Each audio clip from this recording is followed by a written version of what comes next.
Brownsville Neighborhood Association, and we are having our first meeting after our recess of August, and today is September the 14th, and we are glad to be back here, and we will have our regular meetings every second Saturday of the month from this point on until next year, July. We again recess in August. So thank everyone for coming and listening and tuning in. I will then start with my president's report.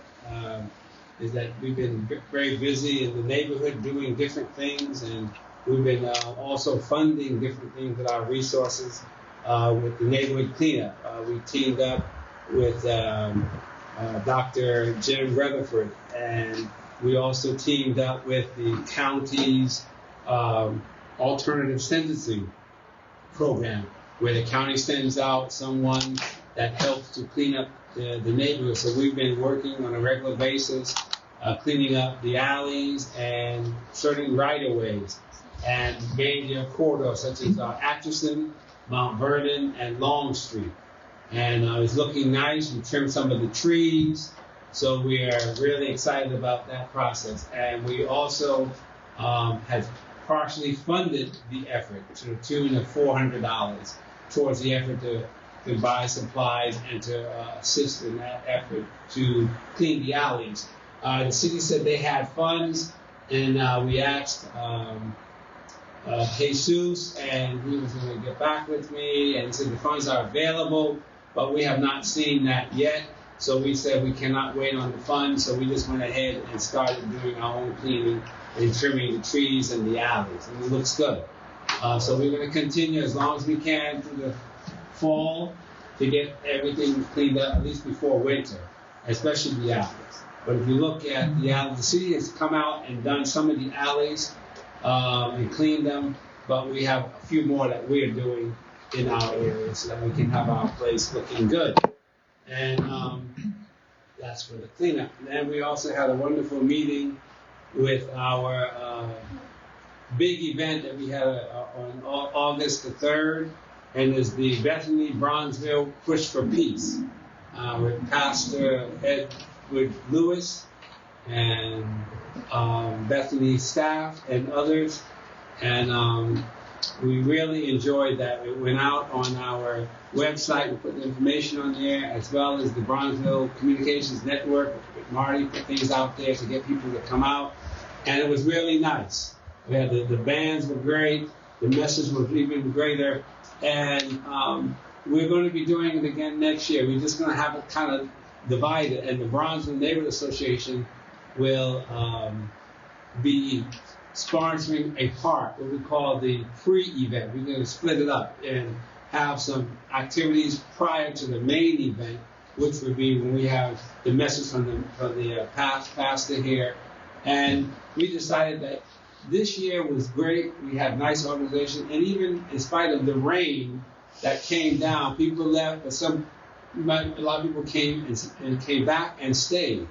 And we had little difficulties with the food trucks, but next year we're going to have more food trucks, more activities, more vendors, and really get the message out there that we want the neighborhood to be safe, and we have to take up our role in trying to make the neighborhood safe. We can't depend always on the government to do everything. We have to put it out there that this is a safe area, and we want it to be safe, and to address issues that may create crime and other things. So the message was good, and it had a spiritual overture, which got people involved, and the churches and several churches that were involved besides Bethany, and it was just nice. And we want to host it again next year at Memorial Park, and we picked the date too. I can't remember the date, but I'm going to stop there. And the Brownsville Neighborhood Association is 100% supportive of this, and we will continue. And we're going to expand it next year. And Mr. Mitchell here of the Bethany Presbyterian Church will also add some comments, because we had a recap meeting last week, and we brought up some new directions and ideas. But overall, it was a wonderful event. We're going to do it again. The only thing I'm going to add, other than what you've already added, was the fact that it's August the 2nd.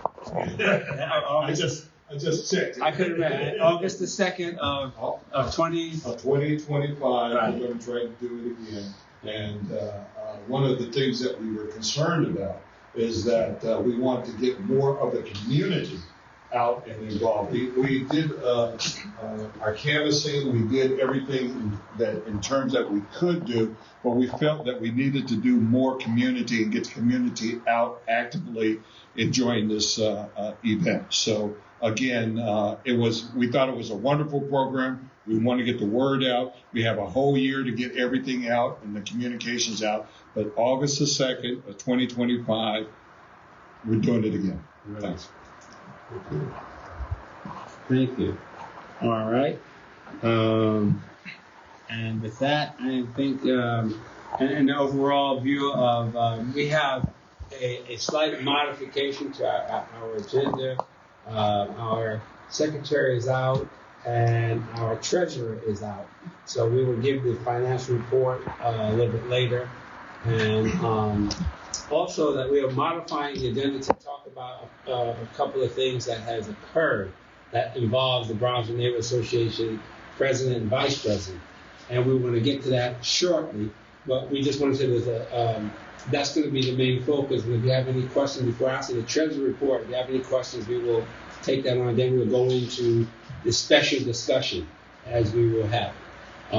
So we have the development report is very good. It's amazing when you go outside what you see. I mean, the neighborhood is really making some move. And you know, it's like when nothing's happening, no one cares. But the minute things happen, everyone takes ownership. And those who did the work gets pushed aside.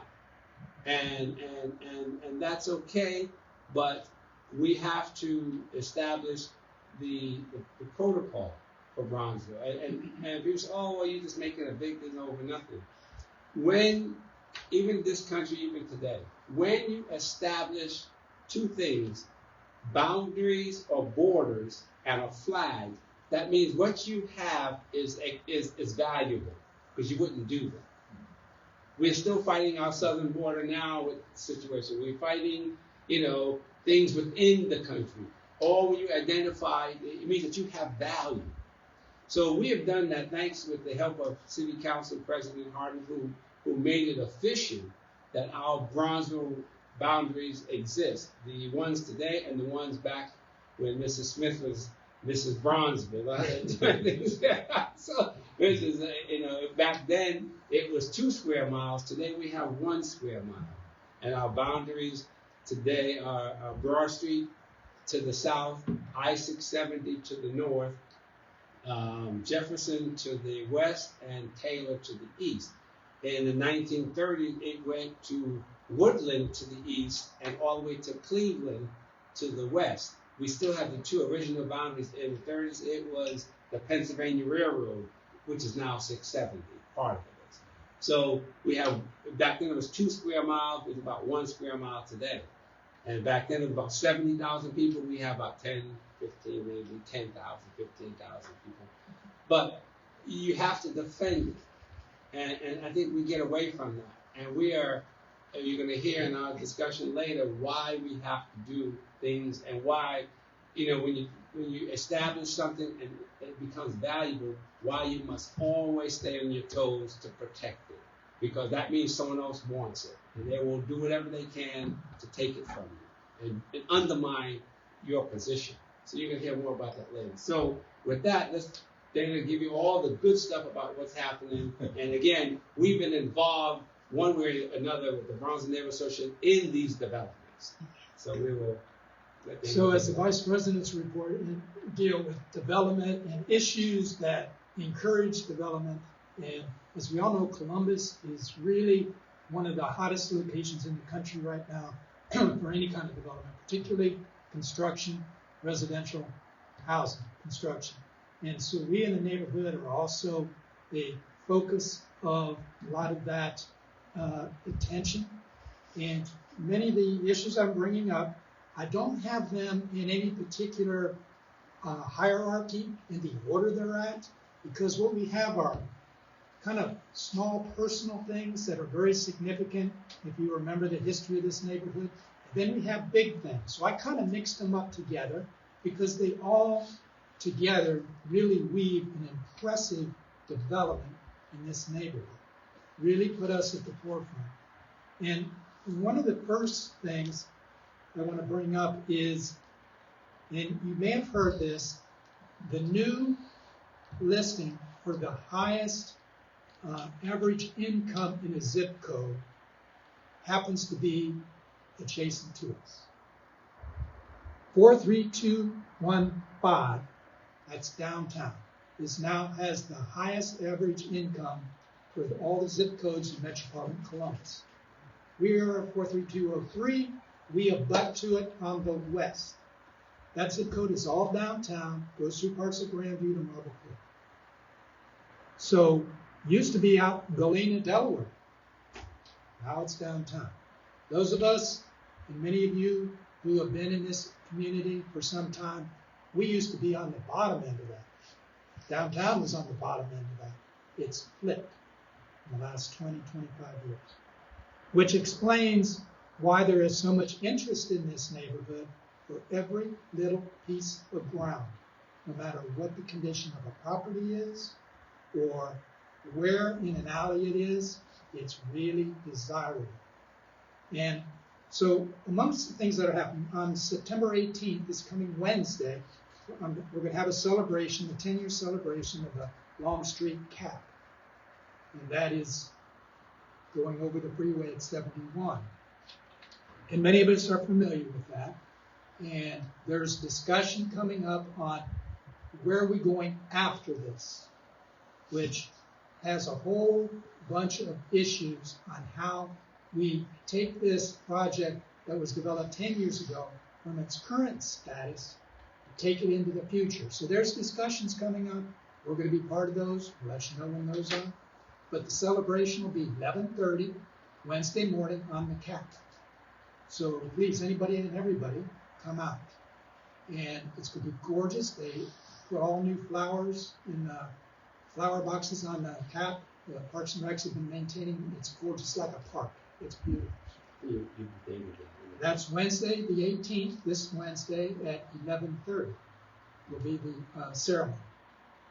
And then the other thing we have happening is Latitude 525, the big project to the far north of our border, and that used to be Sawyer Towers. And we all know what happened with that several years ago when the city shut that down. People were evacuated Christmas Eve, taken out, scattered to the winds, and the city went through a lengthy process. They have acquired the property, they have selected the developer, and the project is in its planning, preliminary phases. They're going to tear down all of Sawyer Town, both of them. It's approximately 7 acres of land. It's going to be housing. It's going to be various types of housing, various incomes, senior housing, mobile incomes. It's going to have other uses involved. All that has to be determined, but that's the big overall look of that project. Those are the two big towers you see from 670 that have the pyramids on the top that were built in the 60s. And just to give you an idea, the project right now is at $140 million to tear down and to rebuild. The buildings there now just can't handle it. And therefore, we can also get more people. We get a diverse group of people. So we are having that, and we were at the table in discussion. We'll be bringing that here, and when we meet with the developers, we'll bring them here to our meetings to explain what's going on. But that's grand, $150 million at that location. And the reason why we supported the removal of the towers, because it's 7.5 acres. So we want the population to be spread out in the acres instead of in 2 towers.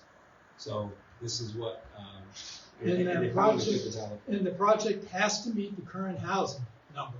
So, and seriously, I don't think they're going to have problems matching it and surpassing it.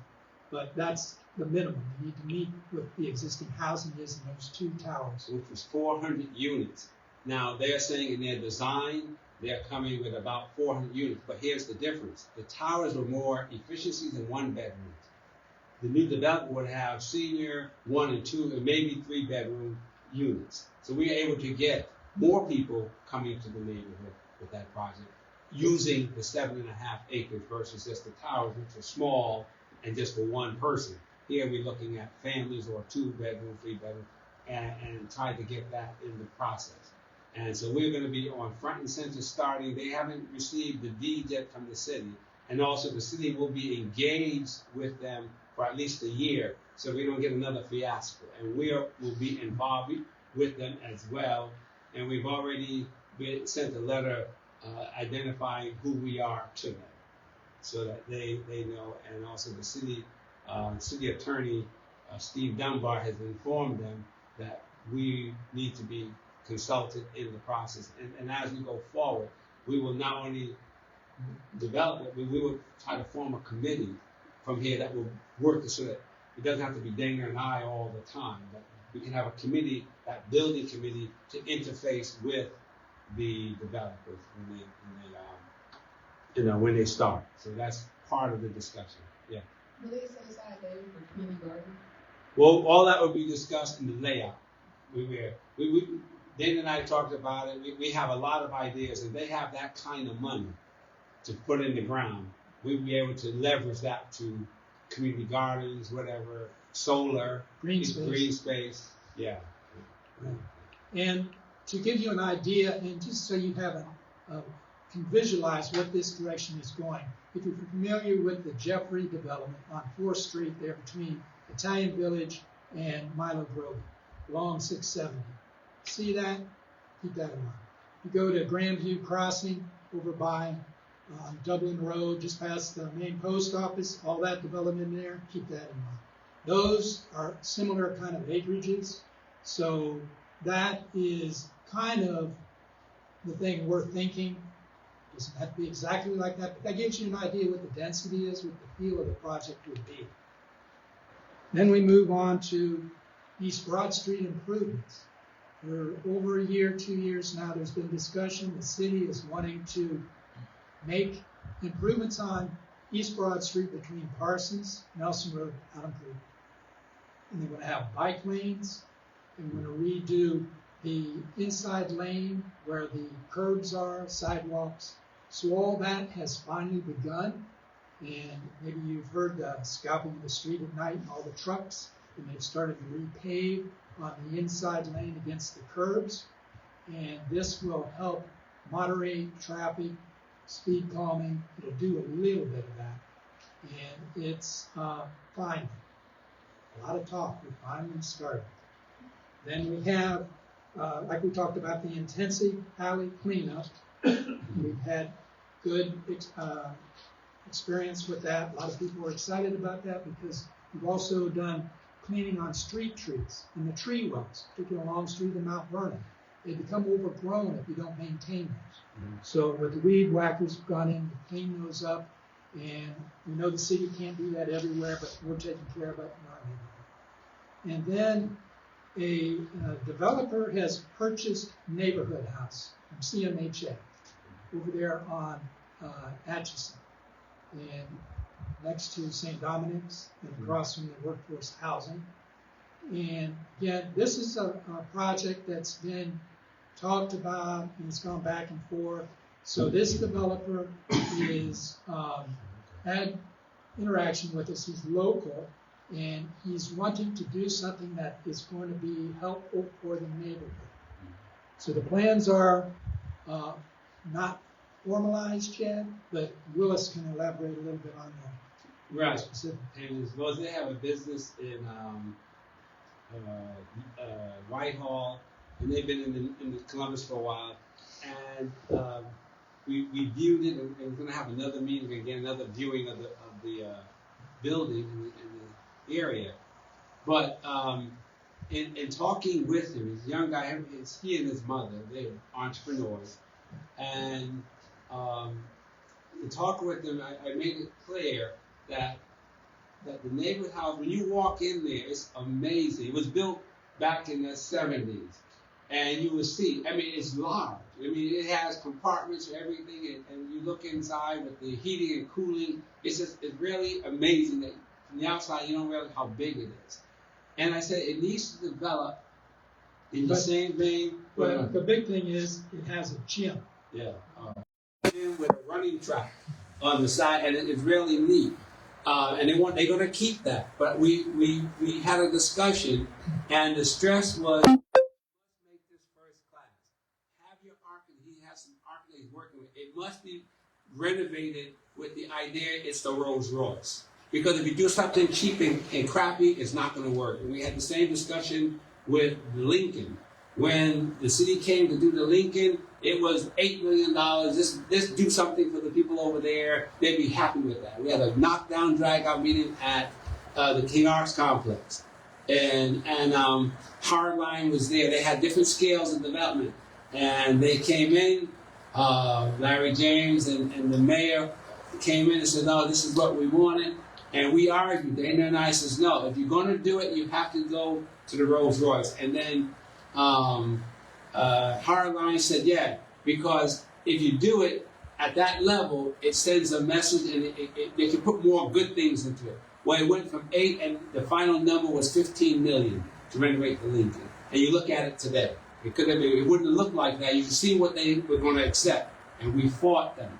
And they went ahead with it and got monies from the county and other places to make it 15 million. In this case, I was telling him the same thing. Now, whatever that price is not the issue, is the vision. You must see it. The gym, we said that you have to get rid of the running track because you don't need that anymore. You can run outside, whatever. Because that gym has to be designed so it can have a boxing match. It can have gymnastics. It can have basketball tournament. It must be multifaceted in that gym. He said, "Ray," I said, "Yeah, well, look, to compare what this gym has to be for us is like the Colosseum in Rome. They used to have battles in there. They used to have ships in there. They designed it to drain water to come in. All of that was inside that Colosseum. This has to be the same.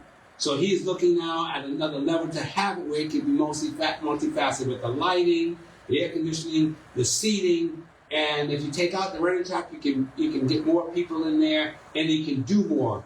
You have the boxing, you can have gymnastics, you can have the young girls that do the drill team and all that stuff. You can do in there and have competitions. So he's looking into that, and then the rest of the building you can have is set up for. He's talking about having a place that entrepreneurs who are in the cooking or food industry can come in and have rent space in the kitchen. So they're going to have that part of it. School, daycare, all kinds of stuff. Because it's set up to do that. Back in the 70s, they were able to do that. So now he's going to be looking at that and take it to that level. Now, getting the money for it is another story, but you must show the vision. And he said, yeah, that they're going to talk with the architects that are going through the mechanics of the building to kind of have that as the focal point to be that kind of way. Yes, Lizzie. And also to remember that the historic honored Billy Brown neighborhood house would not have been the neighborhood house without Billy Brown. Right. And they should be honor her that historic nature of that. Yeah, I remember that. Yeah. And speaking of vision, like vision includes knowing your history and using it to add value to what the neighborhood already has. We think that the Latitude 525 and Neighborhood House need to communicate. Right. They need to come up with a master plan because they're together, right beside each other. This neighborhood has to start thinking in the big picture, not just your specific little piece of ground. So hopefully they'll communicate. We're going to encourage that. Just think. I mean, the possibilities are vast if you have those two talking with each other. And one of the things to add to that would be, I know we have a fellow agriculturalist here, our neighbor, and he is very much in fine. I said, you have space. We have to have a greenhouse or greenhouses, because then we can produce food year round. We can then introduce canning, freeze drying, of these items that come out of the greenhouse. You can have vertical greenhouses. And he's open to it. I said, those tennis courts that are out there, forget them. We can do tennis somewhere else, but we need to put the green. I didn't think about that. So yeah, they got 2 tennis courts right there when you enter, and I said, well, get rid of them. We can do some other stuff, jog a little bit, and hit the ball. But he laughed. He said, yeah, he likes that idea. So Jerry, I haven't forgotten the agriculture part of this. Yeah. No, I was just going to add to that agricultural part. I don't think like our kids understand the foundation of agriculture for this country. Mm-hmm. And if we start introducing something like that in this community and teaching the kids how valuable it really is, then, that takes things to another level. Wow. It's just a thought process. And that same concept was also played with Steve Dunbar at the city about latitude 525. That all that land, we have to do something with that. So this is nice what Daniel was saying, that we need to, when we get involved, we're going to try to bring them together. And with the committee that we will form for the Bronx Neighborhood Association to be in the mix of that multi-million-dollar development with the 2. Yeah. And they don't have to do projects together. What we're requesting and suggesting is a master plan. Mm-hmm. That's where, okay, you're here, we're going to do this, so you're able to do that. And just think we can work together, and they cross over and go to here, and they go over to here. Thinking ahead, planning ahead, enables both projects to have a greater success. Mm-hmm. Which leads me into the next one, same conditions we just talked about. This is OSU Wexner with the Hayes-Henderson House. Again, the Hayes-Henderson House Committee from the neighborhood continues to ask OSU Wexner for a master plan for Taylor Avenue. This particular house has been mothballed, documented, protected by Ohio Historical Society, I believe, working with Columbus Landmarks. The history's been documented. It's been verified that it's salvageable and it's stable. And so now what it needs to do is just sit. It needs to be boarded up and protected while OSU Wexner produces a master plan for the Taylor Street corridor from 670 to Broad Street. The community needs to see. Once we see that, and we see some movement, some direction, then we can start to have some discussion about what the Hayes-Henderson House could be or should be. It's not fair to the community to demand and suggest we come up with what it's going to be at the Hayes-Henderson House, that small little historic house, when they won't tell us what the whole project for the whole neighborhood is. And it just doesn't work that way. We have to work together. So we need the master plan. And I'm on the committee, and that's been an issue. I've been asking, and what they're saying, okay, let's look at these things that it can be. Well, it's like a red herring. Okay, y'all want from the neighborhood, y'all come up with the idea, we help support that. But how can we come up with an idea over here, and the master plan is over here? So it means if you don't get funding, you're setting yourself up to fail. They can say, see, you tried, but it didn't work out. But if we know that we are part of that master plan, you're spending billions of dollars, and you're giving us crumbs, or you want us to find crumbs, I told them what Daniel just mentioned, that it's stable, mothball it, and let them produce it. And they are finding it very difficult to come, even at the committee meeting that I'm on, to come up with a plan. It is no way you're going to tell me that OSU doesn't have a 5-year plan for that. That they hire, presidents and other people that to run the medical area. They have to have a plan. So we are really, now it's coming a touching issue that they won't deliver the plan of what they have for the next. They said that the Doan's Hall that they had wouldn't fit there, and they have a new one that's going to be much bigger. So let's see that. It's not off the table that they won't have that, but they have other land on Leonard that they can put a bigger facility. So we have to wait, but they won't deliver the plan yet. So we have in some committee meetings, and hopefully we will get a vision of the plan that we can then have the Henderson House fit in there. But right now, it should just be mothballed. It sat there for 100 years. It can sit for a few more until we get the right thing. Because everyone is crying, let's try this and try that. That's the red herring. If you're not part of the master plan, you're doomed to fail. And we're saying, stop it. So this is very interesting because for many years, the majority of development was to the south. It was on Long Street, in that part of the neighborhood toward the west. And many people in this neighborhood felt neglected. Oh, we're not part of Bronzeville. Nothing never happens where we are. It'll never come. Those people are over there, and we're over here with the crumbs, not even crumbs. So now you have latitude 525 on the far north border, a whole long stretch along 670 and Leonard. You have Neighborhood House right up there also on the north side.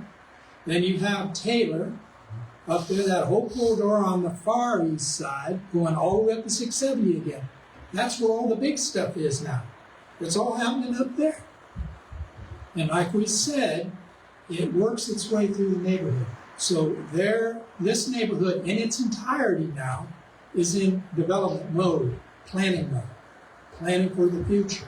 So that leaves parcels in between Long Street, Broad Street, and 670 is the infill, smaller stuff. So we want to be part of the big picture so we can help contribute to a successful projects in the smaller projects. So then we go to another one. This is a smaller project.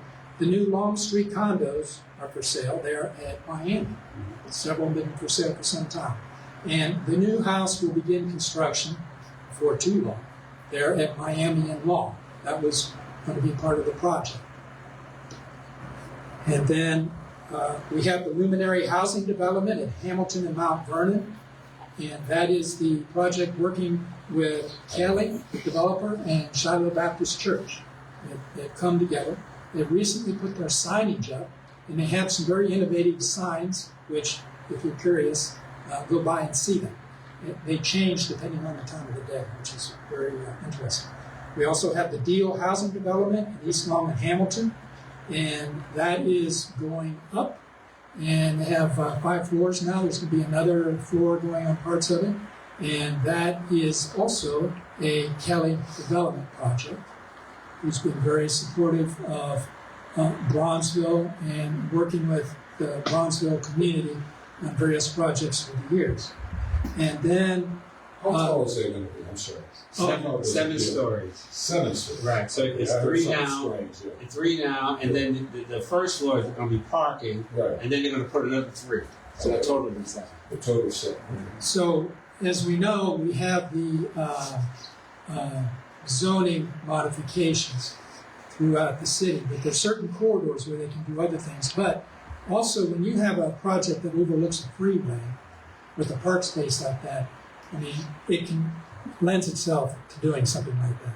And another site that we've identified and we've talked about with many people and developers is at Broad Street and Elijah Pierce, where the bridge comes and it dead ends at Parsons, where those medical buildings are. It's just a matter of time. That's going to be a 7-10-story building. It's just a matter of when. That's going to be a residential building. So whenever the medical people feel like they want to do that, I mean, there's people out there ready to go. We talked about a project there 20 years ago, a residential project, believe it or not. And people said, why are you talking about it? So it'll happen. 10 years, it'll happen.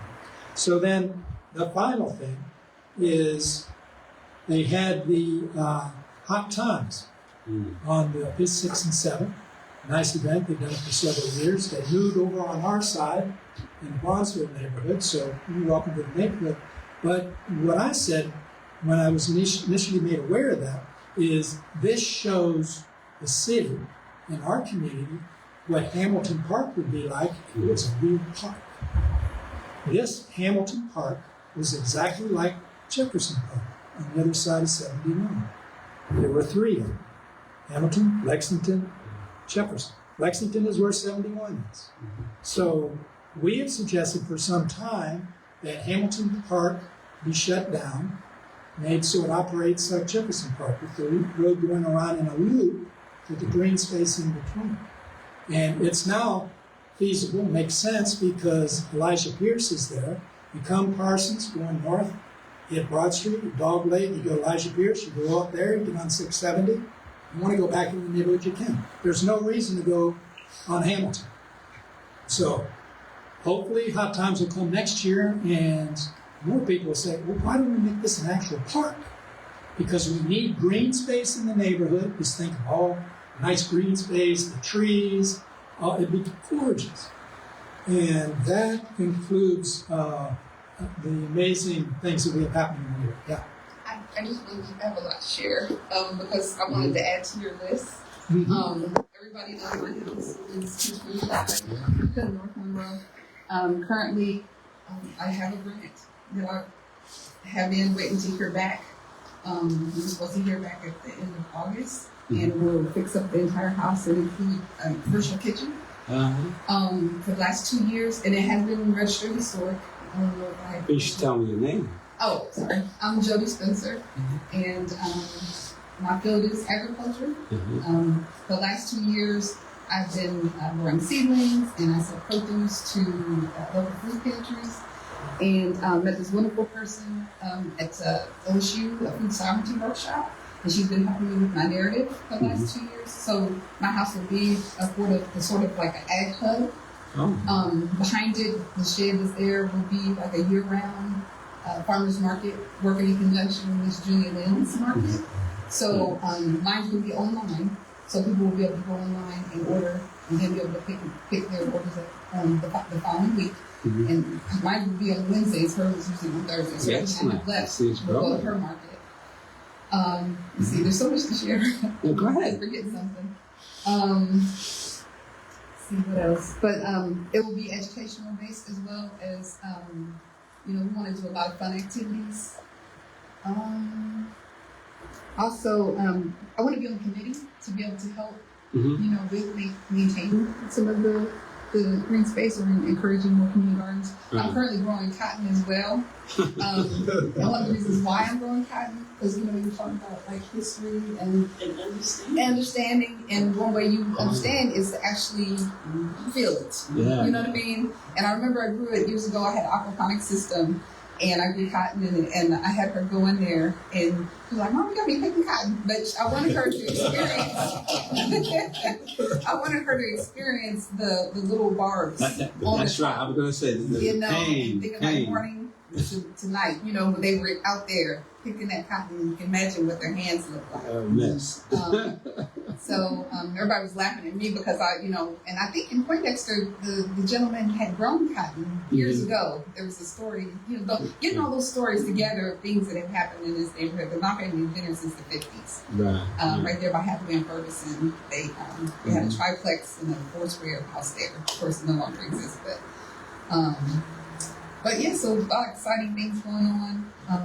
It's taking some time. I got a lot of pressure from people like, what are you doing this off? And then it's also wonderful that element is also gone. Makes it a little bit nicer. So yeah, I just wanted to come.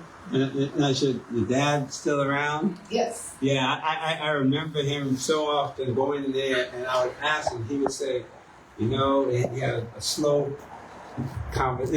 He was very, well, Mr. Brown, I'm not selling it. It'll be here. I'll just take care of it, and my family will, but it's not going anywhere. And he would come down on the weekends and do little stuff with it. So I'm glad he's seeing that. I hope he lives to see it being. Because it's going to be a big party. Yeah, we participated in that. Could you tell us, if it's okay, the address, location of the house? 225 North Monroe. Okay, so that's between Spring and Mount Vernon. And what is the historic significance of the house? Can you let us know what that is? A gentleman by the name of Vincent Walters lived there, and he had a music academy for like 37 years. Miss Julia Lynn was one of his students, and so my aunt was one of his students. During one of the cleanup days, we had one of his students come, and she was broke down in tears because they've always wanted to get him recognized. Right. And the things that he used to do, and so she kind of took me through and said, "Yeah, this is where we used to have our egg salad sandwiches." And my parents would also tell me stories about all the pianos he would have. you know. Well, Mrs. You know. Mrs. Smith can vouch for that. Yeah. And so being able to have him recognized and be able to kind of continue his legacy, because he was in the community, he was a merrymaker, he was a basketball coach, and he did so many wonderful things. And so anyway, to continue this on, but my field is agriculture. Yeah. So we'd love to have music therapy as well, as being one of the programs in the house. So it'll be kind of like a co-hatch of sorts. Okay. And what is so fascinating, that is the better known house with the music and the music lessons and whatnot. But North Monroe was known as a street with music houses. There were a good number of houses where they had music lessons with piano. And of course, we know, I think her name is Mrs. Carter, correct, where the Bronzeville Community Park is, and Hamilton and Spring. She had a music house over there, our academy. So there were several around the neighborhood. So this is exciting that another little jewel in our history is coming forward. And congratulations. Yeah. Congratulations. I think agriculture is important, especially letting our black and brown children understand the value and how it impacts this country. Because trust me, I learned once I got older about how important agriculture is. We really don't see it. Sometimes you ask me where food comes from, and they say that. They just say that. That's the grocery store. Well, you know, agriculture is the number one industry in Ohio. So 1 in 7 jobs are tied to agriculture in the state of Ohio. So that's One state. And then before we get into our thing, I want to mention on October the 3rd, there'll be October the 3rd from 3 to 5, there'll be the grand opening of the Ogden on Long Street. October the 3rd, 3 to 5. And so you can put that on your calendars. Metropolitan developers are sponsoring that. And contacting me. I'm going to call them and see. Well, they send out RSVP, but I need to get more information how that is as it relates to people in the neighborhood coming to see that. And that's at Garfield and Long. Yeah. Talmadge Garfield. Yeah. So is that building actually open? Because I've only seen one. Yes. And He's the only tenant in that whole building, and the others are coming. I spoke with Metropolitan, and they said he wanted to be in. He's from the neighborhood. He's a Vietnam vet, and he loves being there. He's from the area, and I spoke with him a And couple he's of the times. only person, and like in the mornings I'm walking, and so I was like, you know, is there anybody else in here? He goes, no. And he likes that. That's his name. Yeah. So he's there, and we're really, really pleased for it getting to this point. So I have to get how should we put more? He said RSVP, but I think we should have some other way that people can come in from the neighborhood. I don't know how he's going to do it, but I'll find out and get that back out. I don't know if anything else. But before we get to that, we have our Commissioner Hutchinson, and he has some information that he's our faithful commissioner. He keeps us informed, and he does the right thing for us. Appreciate that. Thank you again. I wanted to start here along those lines. I was happy to hear City Council point out. City Council is always really good to be at. I was happy to hear them point out too about your contribution to Bronzeville. Mm-hmm. And the acknowledged you, two of them, including our district council member, acknowledged Bronzeville and directly said developers should be coming to civics. Mm-hmm. So that's the best we've heard from them with regard to civics, at least in my time involved. So to that end, we're actually going to keep communicating properties to you. We aren't always as successful as City Council as with engagement and so forth, but we're going to keep communicating projects with you, so you're aware of them. Sorry, Mr. Mason, I couldn't tell if you wanted to say something. No, go ahead. Okay. So a couple projects coming up. So it's Thursday, 6:30. This coming Thursday, 6:30, 1393 East Broad Street, the old Model Neighborhoods building. That is now going to be a combined planning and zoning meeting. We permanently combined those to make it more efficient. So the time through NEAC is still about 30 days. It crosses 2 months like it always has. But we will no longer have the Tuesday evening zoning meetings. There will still be site meetings. They are critical. As you both have said, it's important to go out to the site and see that as you're thinking through the building the project. So a couple projects coming through in Bronzeville, 197 to 199 North 18th Street. And then on Old Leonard at Garfield, and then also at the alley to the east of that, there are 2 single-family lots that Habitat for Humanity is coming to do conceptual reviews. They're land bank purchase reviews. They're land bank properties. And then also what got me confused there is a conceptual review on Taylor and Mount Vernon, north of the old pharmacy, that vacant lot, or parking lot it is now, I guess. A conceptual review for a project someone wants to do there. So they'll be all there Thursday evening. And can you just email me or text me the places in Bronzeville? Yeah, absolutely. Yeah, so I can send that out to our secretary. She can send that out as well. Yep. Do you prefer text or email?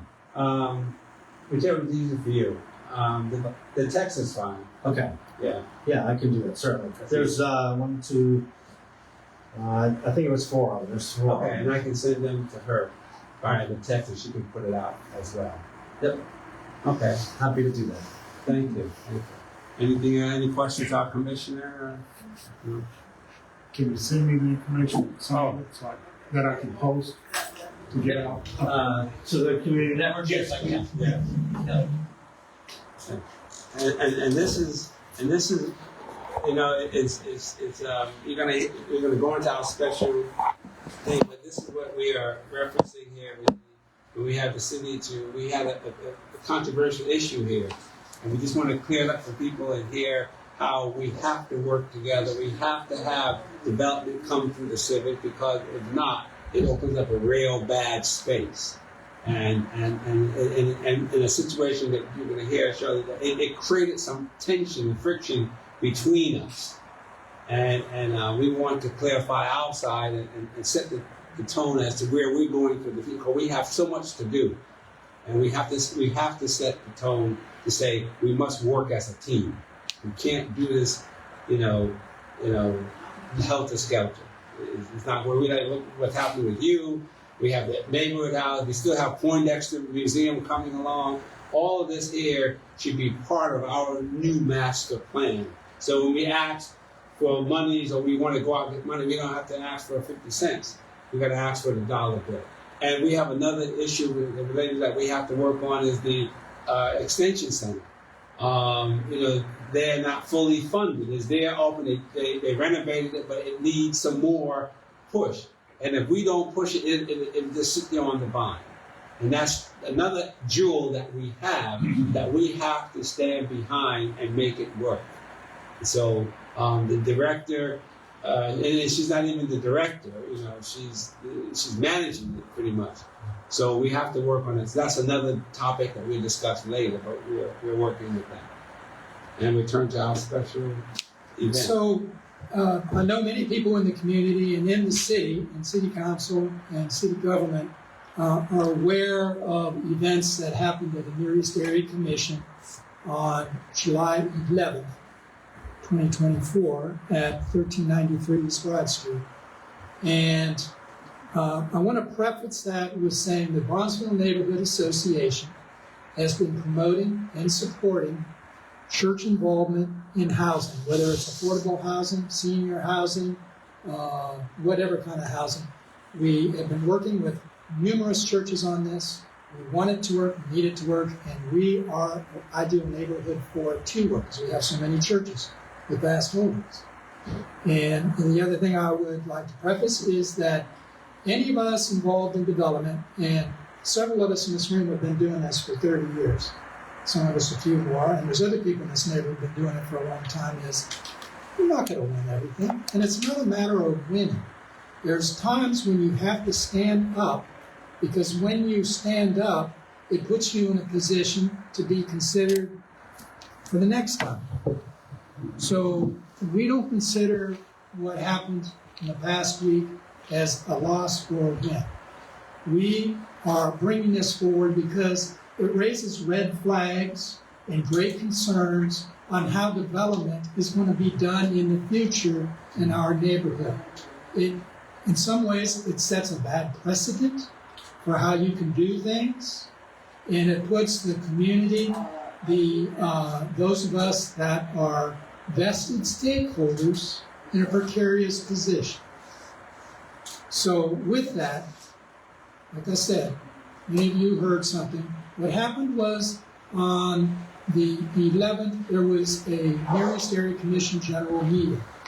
It dealt with the National Church's residents' senior housing proposal with Trinity Church. So I now flash forward to the 6th of July on a Saturday. That's when the site hearing was held at the Trinity parking lot across from the main church. And at that site hearing, there was a vote that was taken whether the project should move forward. National Church residents representative was there. And so when we came up to that discussion, I welcomed Pastor Davis. I said, a nice day for a community meeting. He made it clear, he was rather hostile to me, it was a church meeting. We went back and forth several times. I finally said, Pastor, this is a neighborhood, this is a commission. And I walked away. So we brought up the point that we asked, did the commission tell Trinity National Church residents to come to us, the Bronzeville Neighborhood Association community representatives, as a civic, and have some discussion before they went to the general meeting? And he wouldn't answer. He avoided the question. We knew the answer, but he avoided the question. So some chit-chat, they approved it. All right, so we go to, the committee approved it, so then it goes to the general body for its meeting, which is on the 11th. So we go back to the Pride Center on Broad Street. And that meeting started, and Pastor Victor Davis and National Church representatives, Representative Matthew was there, Willis, myself, Yolanda Stephanie, my mother, and others in the Bronzeville community were there, plus all the approximately 11 nearest area commissioners, and a city representative for the building. We were in the city building for a city meeting. So I spoke, Willis spoke. I again prefaced my very first statement out of my mouth is, this project has to succeed, we want it to succeed, but we have concerns that need to be addressed to make it a better project. Spoke just like that, very friendly. And then we went into explanation. And then we brought it up that this project should be tabled. And Victor Davis, Pastor Davis, became hostile, very belligerent.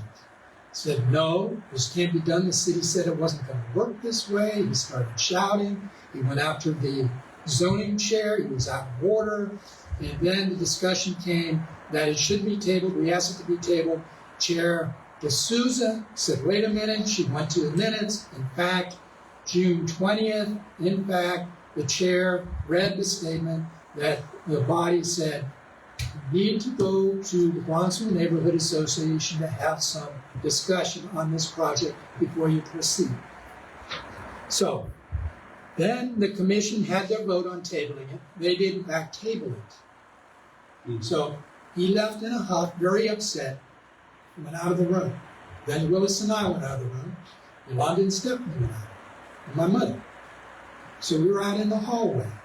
So in the hallway, the commission's continuing. The commission is recording everything.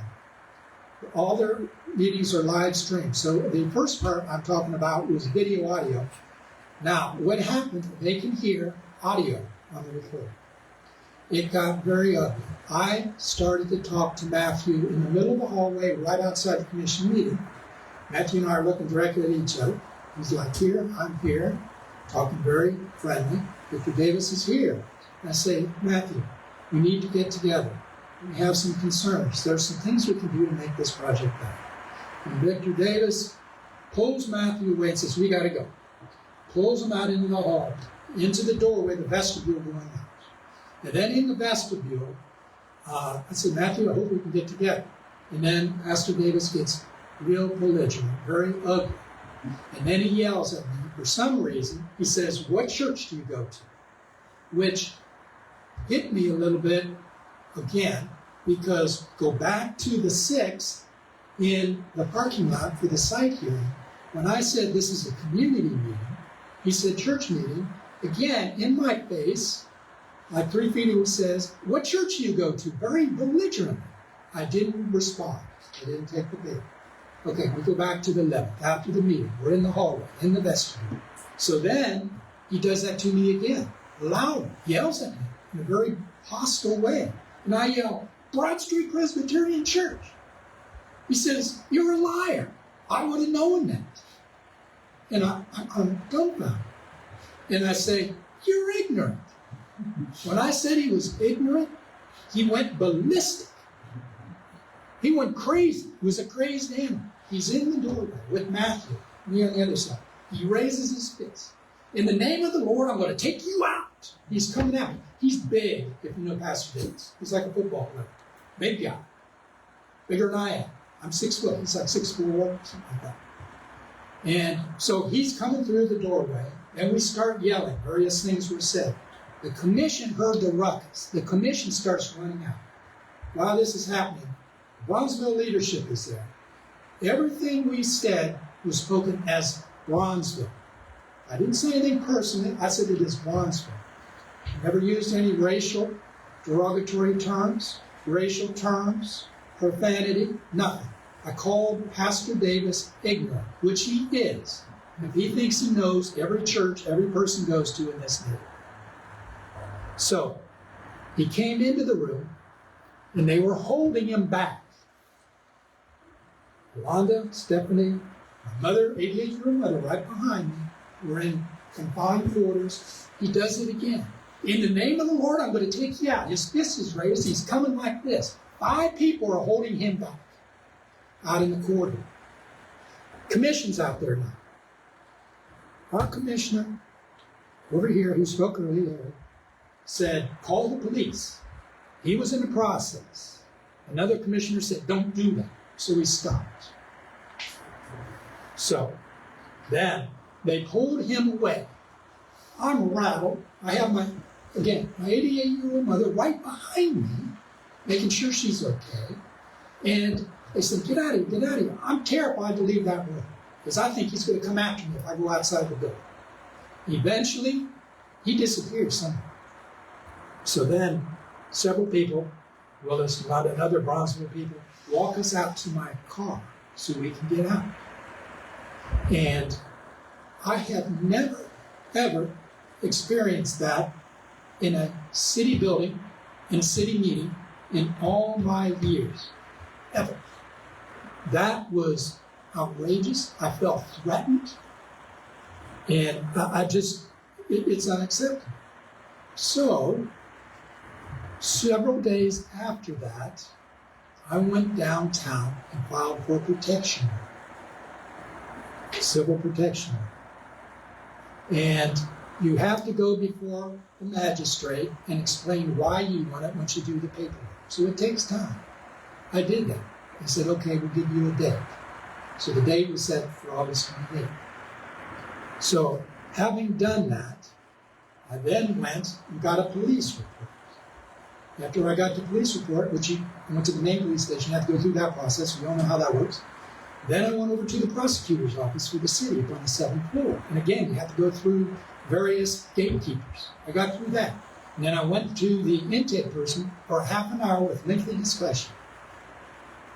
And then we found out that Pastor Victor Davis, after what happened on the 11th, elaborated a little bit more. On the 14th, which is the Sunday after the Thursday, from his pulpit, he live streams. He was up there. He called Willis and I out, not by name, but we know who they are. We know where they live. He described us. He described what happened. He admitted that he lost his temper, but he kept his principles. He said, I know I didn't do the right thing. But then he elevates it even more. And he yells from the pulpit, and you can see, I don't need no chair. I don't need no gun.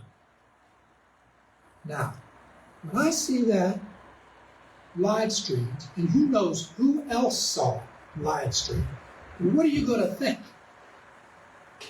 And then he mentions the blue finger.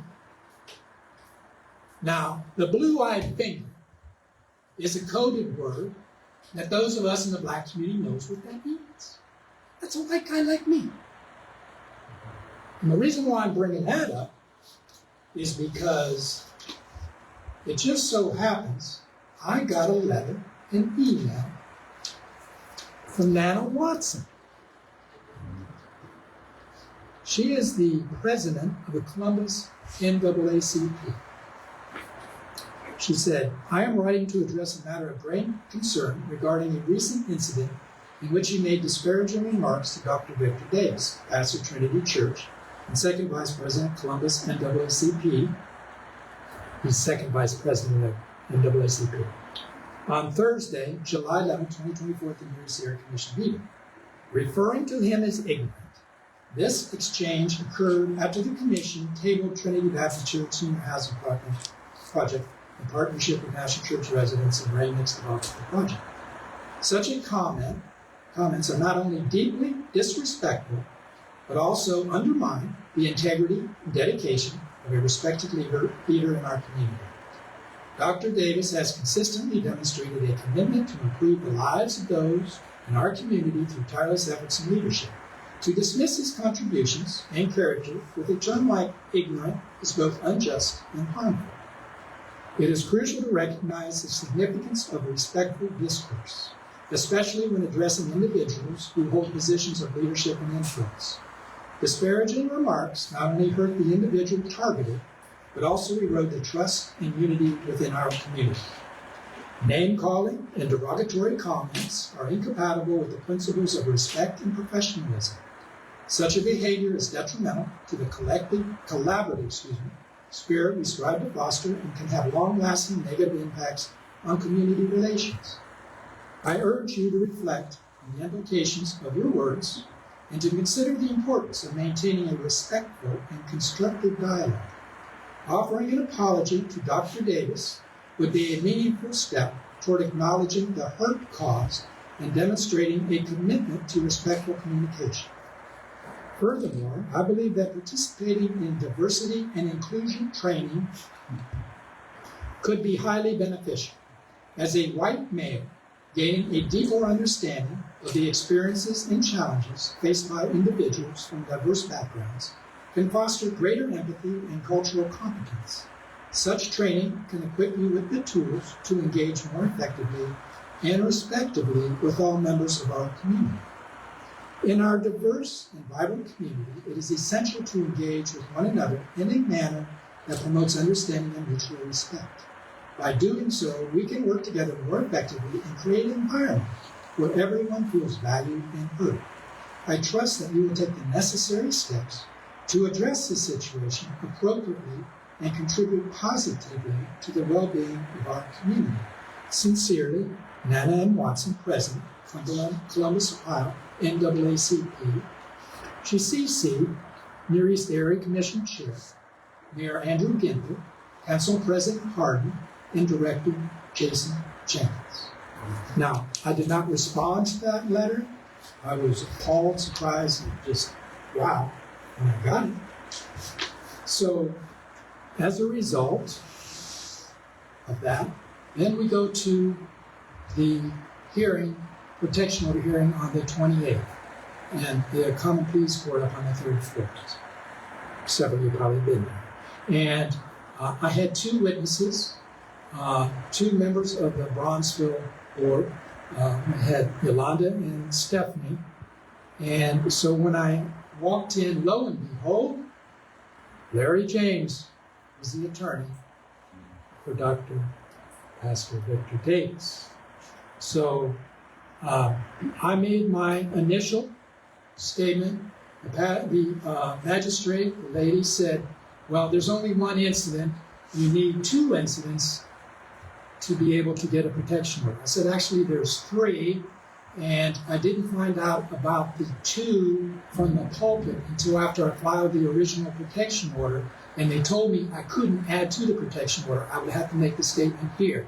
So what I'm requesting from the magistrate is to show this flash drive of him from the pulpit, and they allowed that to be shown. So in there, Larry James, the attorney, he objected to showing the evidence, and the magistrate said, no, I want to see it, I want to hear it, I want to know what his concerns are. So on this huge screen, about 6 feet high, you see Pastor Davis. He's much bigger than mine. And he's yelling in the pulpit and makes the various statements like I read. But when you see him in person and going with the fists and yelling like this and saying, I don't need no chair, I don't need no gun, they're not going to stop this project. I mean, it drove me crazy when I saw that. I'd look at the magistrate and say, see. So we went on, and the magistrate said, okay, I see your concerns. And we were in there for 30 to 40 minutes showing this. So then the magistrate says, this is curious. This possibly could be more than the one incident, which is very clear, which happened at the Neighborhood Pride Center for the commission meeting. What he did there, he said that is one incident. You need two or more. She said, we have concerns here. I'm leaning toward declining this, but there could be a church-state issue here. Because saying things from the pulpit is one thing, but when it's online, it's outside your church, it's out in the ether, it's from here to Borneo, everybody can see it, it's different. And I said, yeah, I feel very threatened. That's why I'm saying this. So I was let out, and then they left. So yesterday, I got the paperwork, 2 weeks and a day after the event. So it was declined, which, okay, that's fine. I suspected that would happen anyways, particularly when you have Larry James. That attorney, I mean, who's going to have any luck with Larry James? And Nana Watson was there also as a possible witness, but she never came out. So when I got the paperwork from the magistrate, and there were several things in this, but I'll just read very few. The Near East Area Commission decided to table approval of the project so that further discussions could be held. Petitioner testified that respondent became angry and belligerent and hostile at this decision. He was hostile to the Near East Area Commission. He took it out on me because we were the vehicle that enabled the commission to say, table it. We didn't say kill it, we just said table it. So Victor now has the project that he wanted, but to this day I will say it's lacking. And what I said at the meeting, what I said at City Council, and I spoke at City Council Monday, as did Willis, and I said much of what I told you on tape before City Council, said what he said. He could have had a better project. We wanted to make a better project. We never wanted to keep him from doing the project. We have a track record with Bohr, Delphi Corridor, Metropolitan with the Alton, with the Lincoln Theater, with Deal, with Keller, with Shiloh, with Keller, with the CAP, the Wall, with OSU, with Wexner, we're dealing with. So we work with people. We didn't stop any of those projects. Same thing here. Victor, good luck, but I know you're going to have a mess of a project than you could have. So I rest my peace. And what else was to say? You know, the reason why we did it because we wanted to tell and give the people a summary because they're hearing bits and pieces. So we laid it all out there. But what it opened up and really created a lot of mess between us and the commission and the city.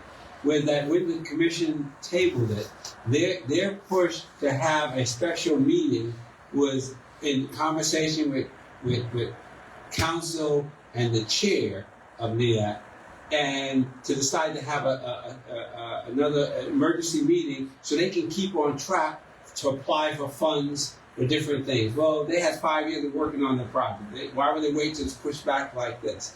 And second, whereas with our position here, that when they had discussion, and we made this clear too, where we have a representative, which is, Councilmember Shayla Favors, any discussion, it should have been to the three of us.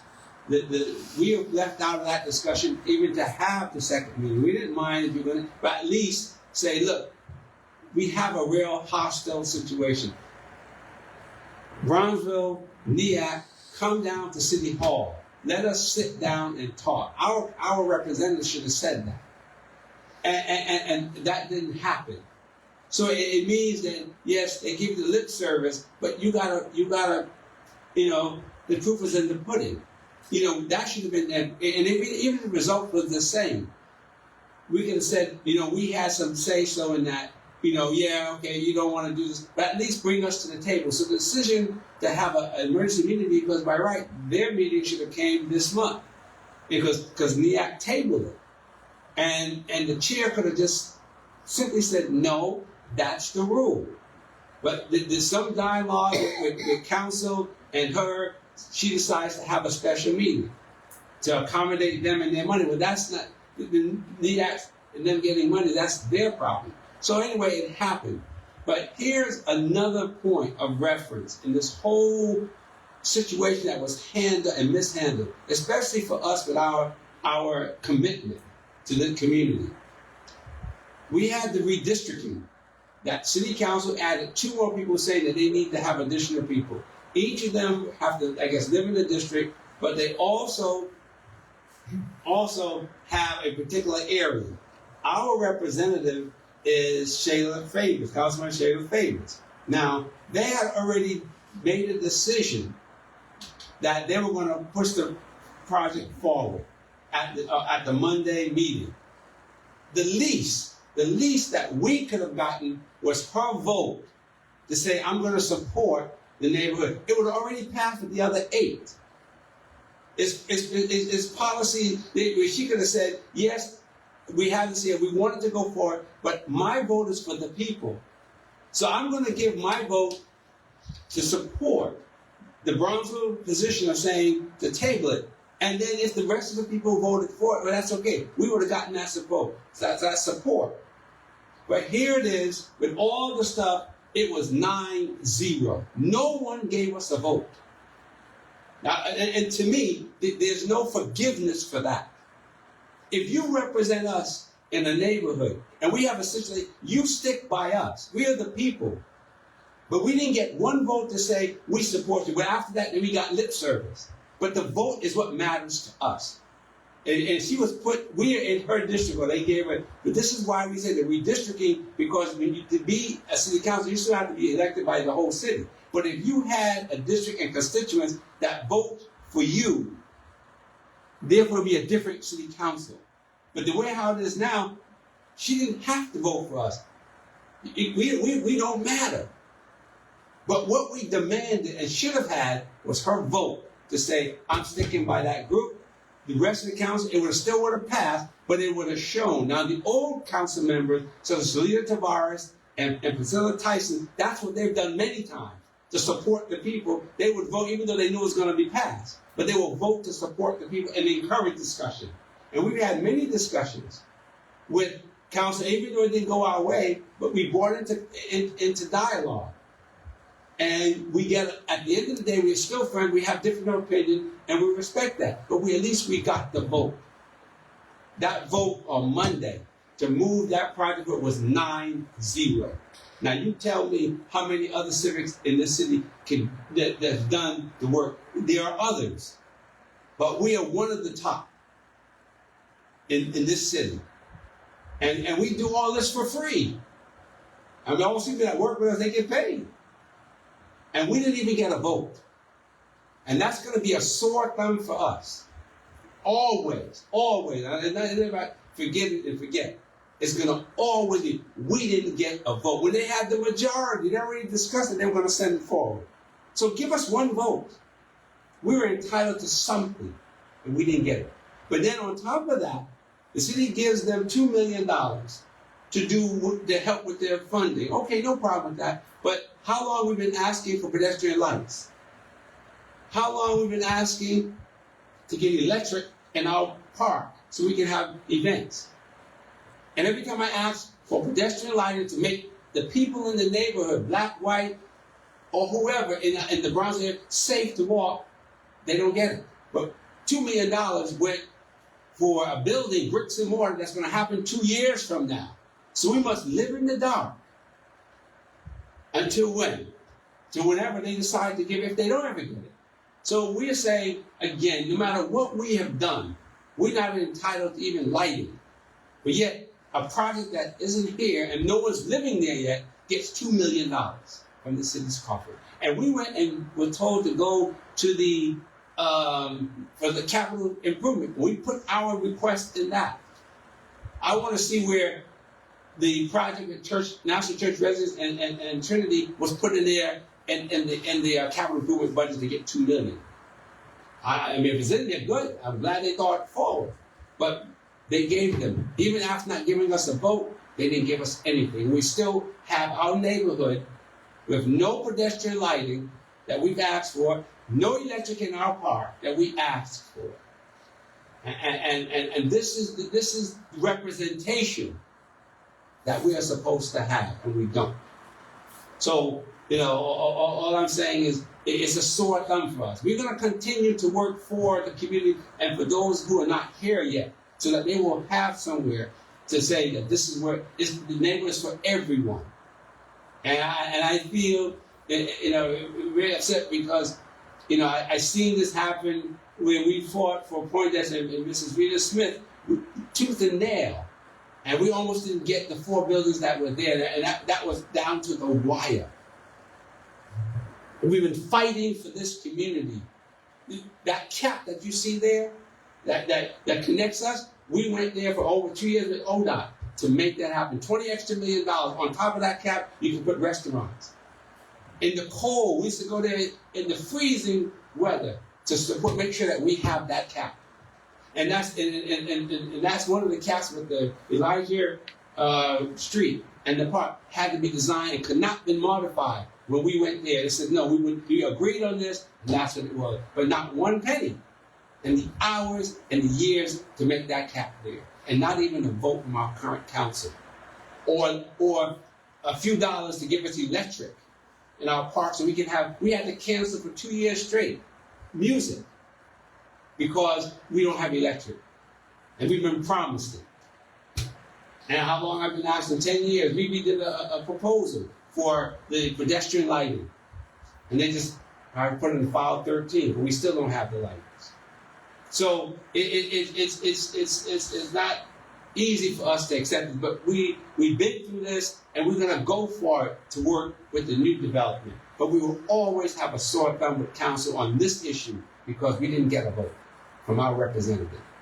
9-0 is what the vote was.